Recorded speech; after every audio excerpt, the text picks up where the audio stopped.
Bonjour, c'est Louise d'Educomondo et un accueil chaleureux à notre 4e projet STEAM. Il s'agit de l'édition des enseignants intitulée « Les feux de circulation ». Ici, nous enseignons à l'enseignant comment intégrer les sciences, la technologie, l'ingénierie, les arts et les mathématiques dans votre classe d'une manière passionnante et engageante.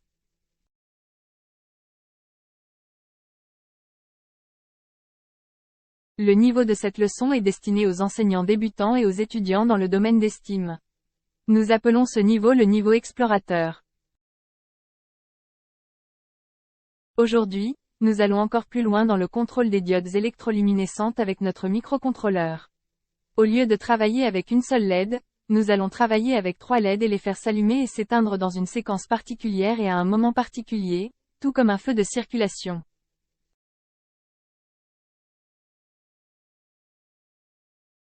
Dans cette leçon, nous enseignerons à nos étudiants une configuration de plaque d'essai plus complexe. Pratiquez la boucle for. Trouvez des solutions tout en collaborant en équipe.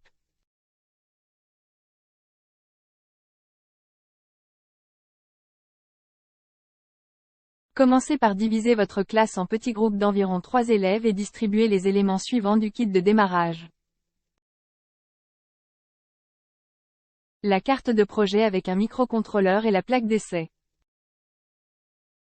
Une LED rouge, une LED jaune, une LED verte.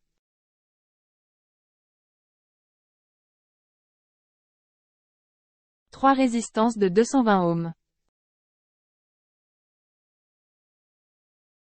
Nous aurons également besoin de 4 straps de couleurs différentes. Je conseille d'utiliser les mêmes couleurs que les LED, car cela facilitera la vie plus tard pour construire et peut-être même dépanner un projet.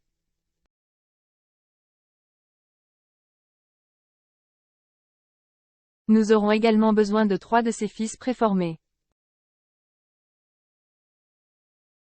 Et comme toujours, le plus important est la figurine en carton des feux tricolores. Commençons à construire le projet. Dans cette leçon, nous introduisons une nouvelle façon de visualiser le projet. En montrant cette image, vous pouvez expliquer à votre classe comment construire un projet. Vous pouvez garder ce dessin projeté sur le tableau blanc ou le garder sur votre ordinateur pour leur référence. Cela permettra à vos élèves d'aller plus vite, parce qu'ils ont maintenant de l'expérience dans la construction d'un circuit sur la planche à pain.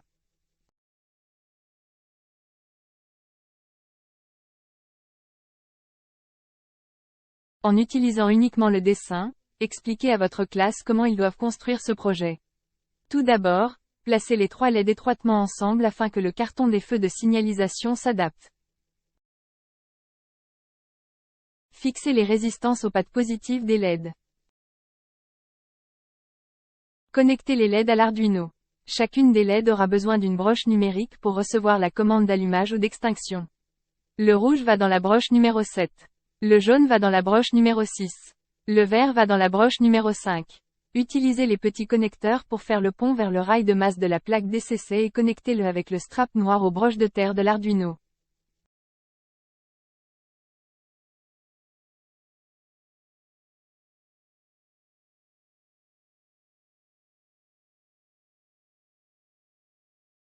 Après avoir poussé le carton des feux de circulation sur les LED, le projet ressemblera à celui montré dans la vidéo.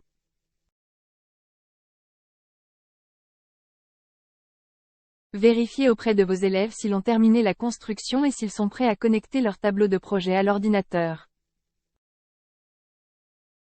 Si tous les systèmes sont clairs, ils peuvent lancer l'IDE-Arduino et ouvrir un croquis, un sketch, pour commencer la programmation.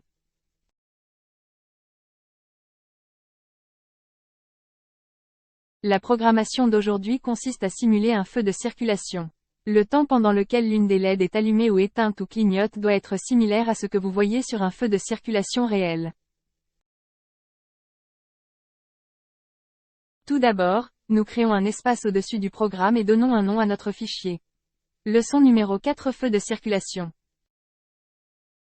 La double barre oblique signifie que tout ce qui suit sur cette ligne est un commentaire. Ensuite, nous créons une autre ligne de commentaires, variable. Parce que nous savons que nous aurons besoin de déclarer certaines variables. Et nous le faisons dans cet espace et non quelque part caché dans le code.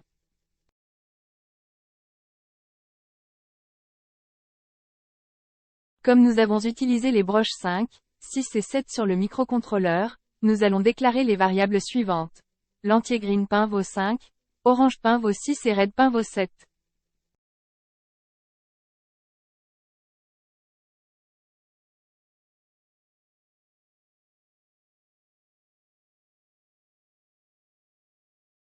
Nous savons également que nous utiliserons des timings différents par couleur.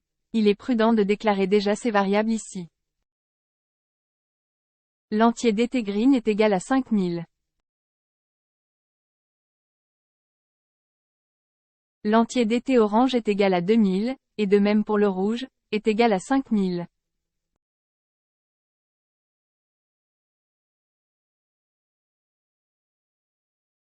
N'oubliez pas de toujours fermer votre code par un point-virgule. Dans la partie de configuration vide, nous activons nos broches en utilisant la commande pain mode, et entre parenthèses, green pain et le réglons sur output. Idem pour l'orange pain. Et la broche rouge.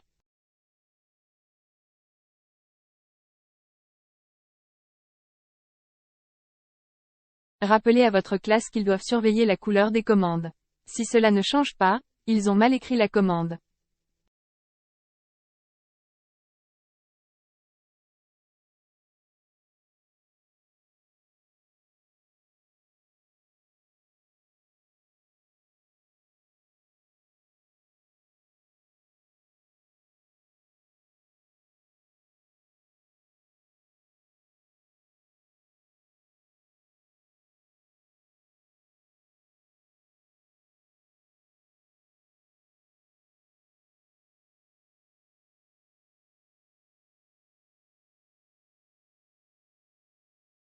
Ensuite, nous allons dans notre section voix loop.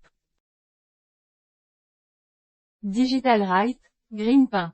Et nous l'avons mis haut, suivi de notre retard, dt green. Ensuite, nous définissons à nouveau notre green pain low. Et c'est ce que nous faisons pour l'orange pain. Et l'épingle rouge.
Laissez-nous télécharger le programme et vérifier s'il fonctionne.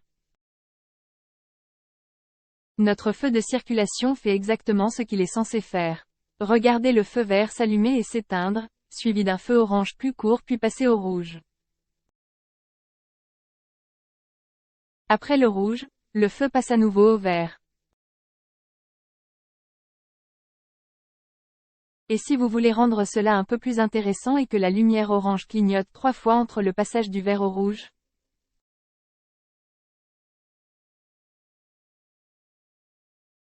Nous utiliserons la commande « for » pour que cela se produise. Dans la section voie loop, nous remplaçons la partie Orange Digital Write par la boucle for suivante. Pour valeur égale à 0.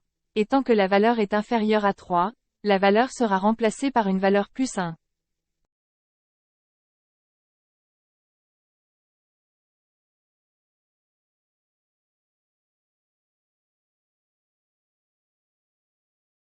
Et puis nous répétons en fait ce que nous avions dans notre section précédente.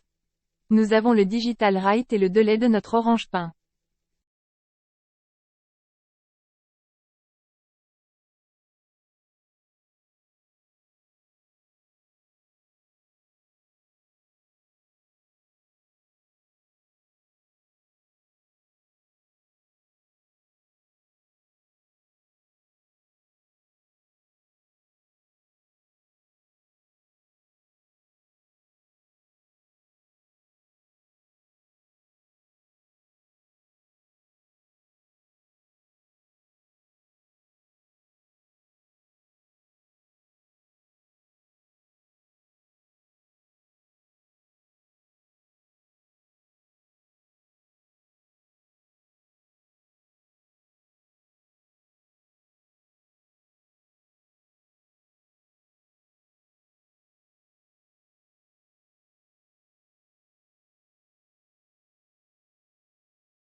Parce que nous avons introduit une nouvelle variable, appelée val, nous devons remonter et le déclarer dans notre section variable. Et ici on écrit int val. Décomposons le code une fois de plus afin que votre classe comprenne parfaitement ce qui se passe. La valeur de notre variable, appelée val, est fixée au début à 0.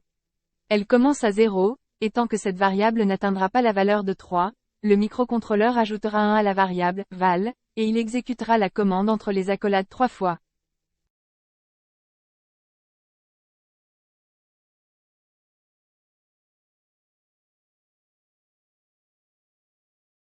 Parce que nous voulons que la LED orange clignote, nous devons revenir à l'espace variable en haut du programme et diminuer la variable DT orange à 750 millisecondes.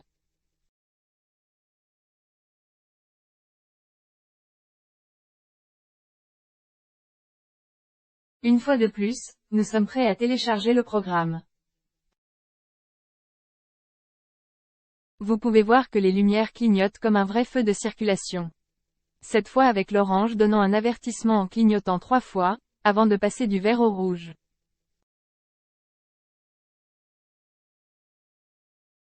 Toutes nos félicitations. Si cela fonctionne pour votre classe, dites-leur qu'ils ont fait un excellent travail.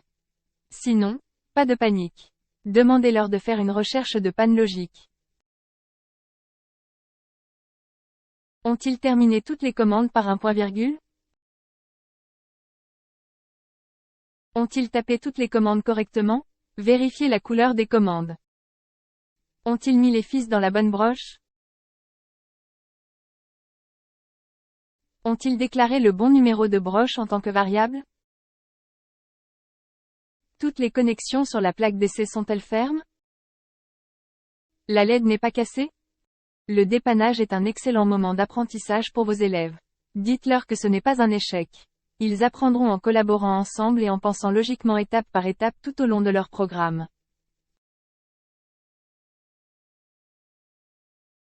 Ceci conclut notre 4e projet, les feux de circulation. Il est temps de répéter avec votre classe ce qu'ils ont appris. Nous avons appris à créer une construction Arduino plus complexe avec plusieurs LED. Ils ont répété la boucle for, et nous avons fait quelques erreurs et trouvé des solutions.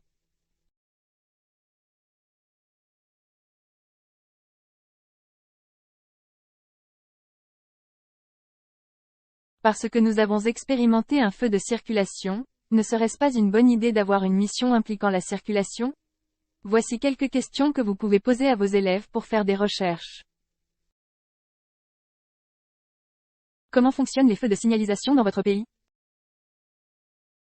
Expliquez comment traverser la rue en toute sécurité avec ou sans feu de circulation. Allez à la bibliothèque et cherchez un livre sur les règles de circulation. Créez 5 questions sur des situations de circulation spécifiques que vos camarades doivent résoudre. Amusez-vous avec le devoir, et j'ai hâte de commencer avec la leçon numéro 5. Dans cette leçon, nous allons en apprendre davantage sur les couleurs et un type particulier de LED, la LED rouge, verte, bleue ou RVB. Bye bye.